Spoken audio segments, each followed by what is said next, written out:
नमस्कार, प्रतीक्षाज फूड आपल्या या चॅनलमध्ये तुमच्या सगळ्यांचं स्वागत आहे.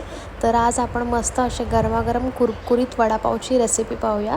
तर चला पाहूया साहित्य काय काय लागतं आहे.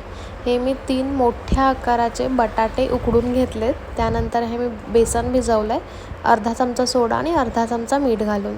मोहरी घेतली आहे, हळद घेतली आहे, चवीनुसार मीठ आपल्याला घ्यायचं आहे आणि हे धने पावडर मी घेतली आहे. धने पावडर मी जास्त अशी बारीक नाही केली आहे. त्यानंतर कोथिंबीर आपल्याला लागेल, 7 ते 8 आपल्याला हिरव्या मिरच्या लागतील, 6-7 आपल्याला लसणाच्या पाकळ्या लागेल आणि एक बारीक तुकडा आपल्याला आल्याचा हवा आहे.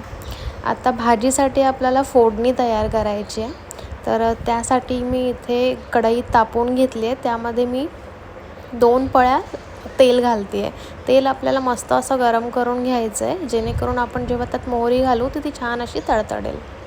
आता ह्यामध्ये मी एक अर्धा चमचा मोहरी घालते आहे. तुम्ही बघू शकताय, जसे आपण मोहरी टाकली आहे तेलात तर ती छान तडतडली आहे. आता याच्यामध्ये मी जवळजवळ एक 7 ते 8 पानं कढीपत्त्याची घालते. कढीपत्ताही आपल्याला छान तडतडून घ्यायचा आहे. हे मी बारीक केलेलं मिश्रण आहे आलं, मिरची आणि लसणाचं. जेव्हा आपण हे मिश्रण तेलामध्ये टाकतो तर त्यावेळेस गॅसची फ्लेम जी आहे ती आपल्याला एकदम मंद करून घ्यायची आहे.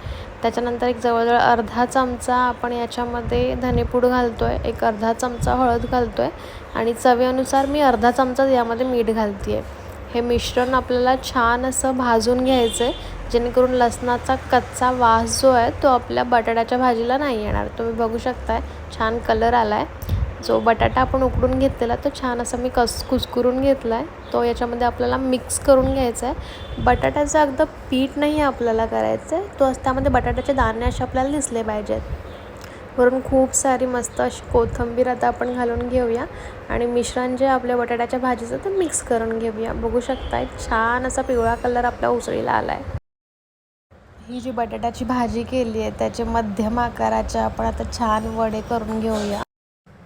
बघू शकताय मी कशा प्रकारे वडे इथे करून घेते आहे.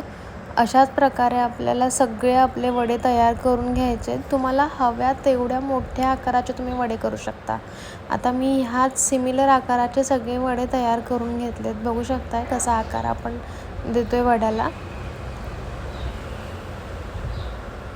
अशाच पद्धतीने मी सगळे वडे आपले तयार केलेले आहेत. या एवढ्या जवळजवळ 3 बटाट्यांचे ना माझे जवळजवळ 15 ते 16 वडे झाले होते. बघू शकता तुम्ही वडे आपले तयार झालेले आहेत. तेलही गरम झालं आहे. आता बेसनाच्या बॅटरमध्ये आपल्याला हे बुडवून वडे मस्त असे तळून घेऊया.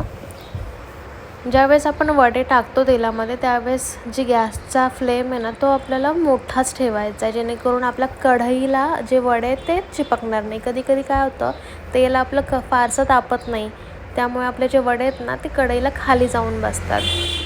सगळे वडे आपण यामध्ये टाकून घेतले. छान वड्याला कलर आला आहे आणि या सगळं आपल्याला करताना गॅसचा फ्लेम हा आपल्याला फास्टच ठेवायचा. जेव्हा आपण गॅसचा फ्लेम स्लो करतो त्यावेळेस वड्यामध्ये आपलं तेल राहतं. मस्त असे गरमागरम वडे आपले तयार झालेत. ही मी हिरवी मिरची घेतली आहे, ती मस्त अशी तेलामध्ये फ्राय करून घेऊया आणि त्यामध्ये आपण छान वरनं असं मीठ टाकलं की वड्याबरोबर मिरची खायला एकदम सुंदर लागते.